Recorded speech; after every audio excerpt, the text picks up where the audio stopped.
Hey guys, I'm the honest Shakespearian. Today we are going to talk about the 2006 Bond reboot, Casino Royale. So stay tuned!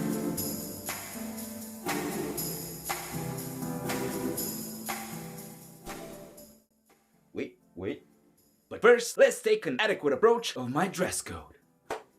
Martin Campbell. Well, this guy right here, he directed like 4 episodes of The Professionals. That's a comedy espionage thriller from the 70s, 78 actually. Then he directed the miniseries still about espionage thrillers, Edge of Darkness, Rally Ace of Spies. Then he did the first reboot, his first reboot of the Bond franchise in 1995, starring Pierce Brosnan as GoldenEye. Yeah, GoldenEye. David Arnold did the music this time again. David Arnold does the music, reinvent the themes again a little bit. You know, we have a cool new theme song, very rockish. And it's like, I like it that it's like in 95, in the 90s we have this grunge, you know, the grunge sound. Now we have this cool, slick little rock concert, rock ballad, almost like a rock ballad, but not quite there, you know, it's not quite there.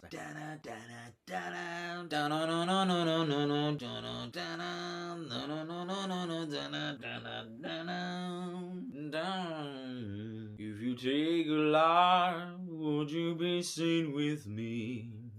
By the merciless eyes of the sea. Chris Cornell, ladies and gentlemen. Chris Cornell, you know my name. That's the Bond theme now in Casino Royale. What's the story? After earning the 00 status, James Bond must catch and defeat a private banker that is funding terrorists by playing a high-stakes poker game in Casino Royale, Montenegro. Beautiful, beautiful location. So, the main villain, the private banker that's funding a lot of terrorists, Bin Laden. It's a joke. So, the main villain's name is Le Chiffre. Yes, quite fascinating name for a villain. He's called the Number. That means the number. Of course, he's of French. No, he's not of French descent. He's of Lithuanian descent, actually. JUDI Dench herself said it in the movie. So he's of Lithuanian descent, he's a chess champion, he's a mathematical genius, and he's called the Number. Let's think about it. I thought about it. So good.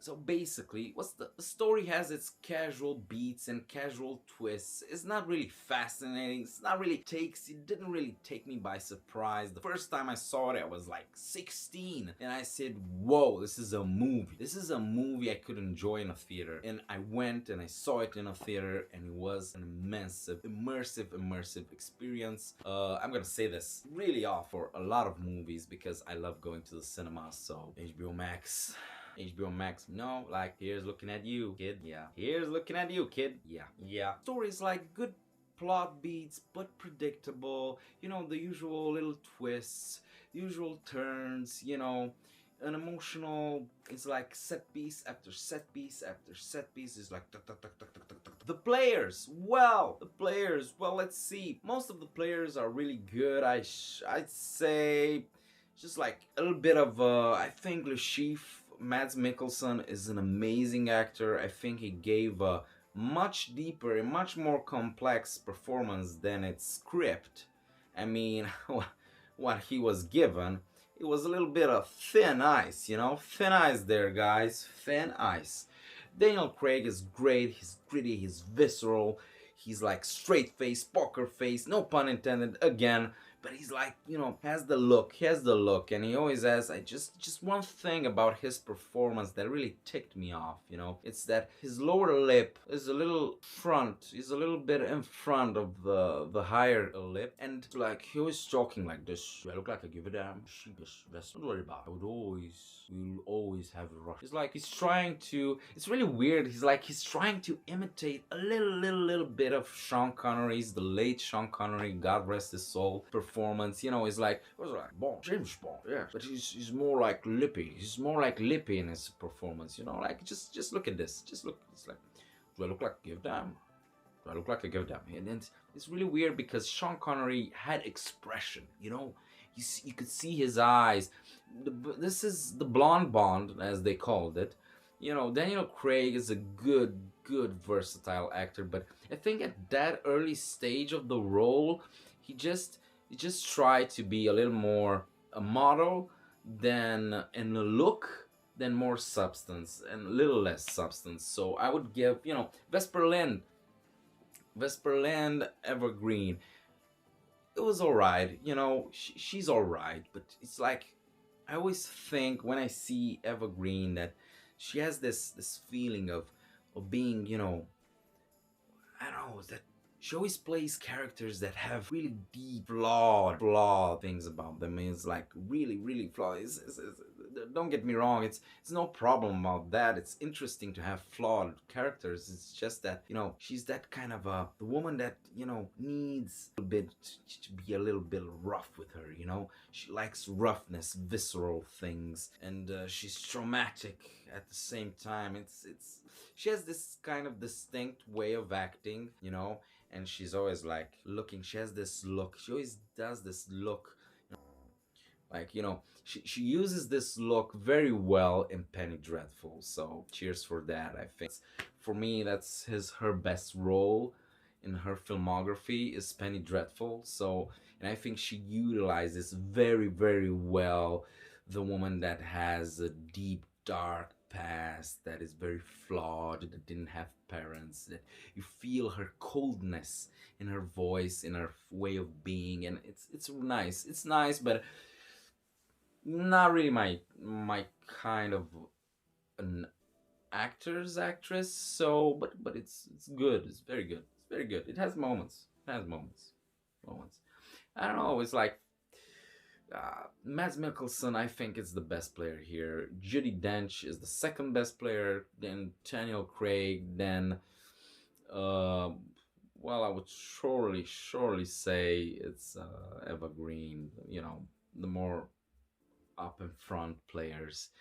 All in all, and the supporting cast is good as well. It's just that they kind of rely on this cliche spy thriller, you know, like every spy is like handsome or is very charming, you know. Every spy in deep extrovert mode is like, I'm a spy. Yeah, I will show you everything. I know everything about this place. You know, I've eaten there. The police. I will bribe the police. Don't worry. Look at this. You see, the police was bribed. Look at this. The police was bribed. You know, hey, follow me. I know everything. You know, this kind of approach of spy acting. You know, acting like you're a spy is like very cliched. You know, that you have overabundance of confidence in you. So I think relying on the overabundance of confidence and acting on it is just, you know, pleonastic. I mean, it's like it's over the top. It's just over the top to me. So supporting characters were all right. I think Jeffrey Wright as Felix Leader was good. Was good. I bought his performance. I bought his nervousness. You know, he has this stick of being nervous. You know, nervousness and always on the edge. You know, it's something about him that I like.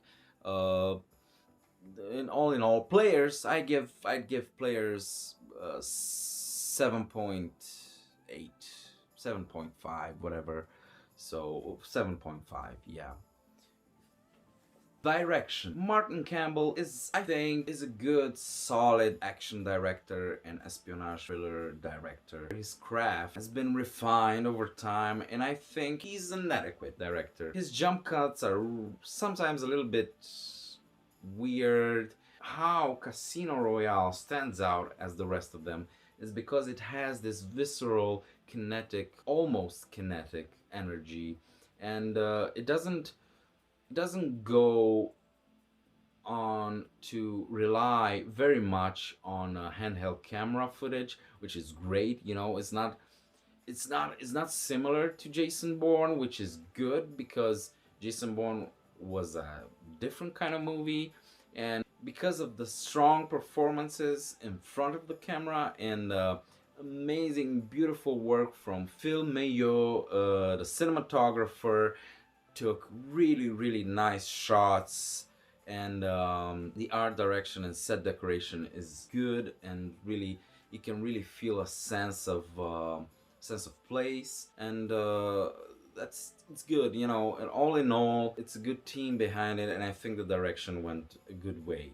A good way, not in a great way, not in an innovative way, but in a good way at the time it was released. Now we have dozens of these kind of movies and generic action movie. Music. For me, in all movies, music is important. Even as a background, even if you don't really hear it, music and sound is important and essential in a audio-visual medium. I mean, first of all, the music composed by David Arnold. Again, David Arnold collaborated with Martin Campbell on several projects, including GoldenEye and many other Bond entries. I think now he really ups the game. He made another theme, more rockish, but with much more orchestral flair, and has this atmosphere, you know. It's like something's lingering, something's always happening. It's like the music really compensates the mystery and the twists, the little twists of the story, and I think it's very nice. You know, David Arnold did very nice touches on the story, and especially on the on Vesper's theme, the little nice dragging piano, you know. Like it was wonderful, you know. It really helped in the most emotional scene between Vesper Lind in the shower and James Bond, you know. It was emotional, it was nice. It was actually the only emotional scene in the movie. I think that it had nice moments, they had nice moments, but it was not a well-rounded, developed relationship, so I didn't buy in it. So yeah, all in all, I would give Casino Royale is a very visceral movie with beautiful and great kinetic set pieces. I think it deserves an 8. And yeah. Trivia facts. In the first action set piece of Casino Royale, where Bond is chasing Molaka, the terrorist and free-running man, it's actually played by Sebastian Foucan. He was the pioneer of free-running and an early developer of parkour. So if you didn't know that, that scene took 3 months to shoot. Yes, shaken, not stirred. Yeah. Yes, indeed. The scene where Bond is with Vesper Lind in the shower took 1 take. They managed it in 1 take. Isn't that wonderful? This is awful. Martin Campbell had big flops in his filmography. He did Green Lantern, and that was a wreck. You're telling me? Yes, of course I'm telling you. Don't know what that was about. And he did The Legend of Zorro. Isn't that a nice movie? No, it's not. See you next time, and let's talk about it. If you want to think about it, we're gonna talk about it. See you next time. Leave the comments down below, and subscribe and like to my channel. If you like this video, you can push the like button and the subscribe button if you want to see more. Let's talk about it.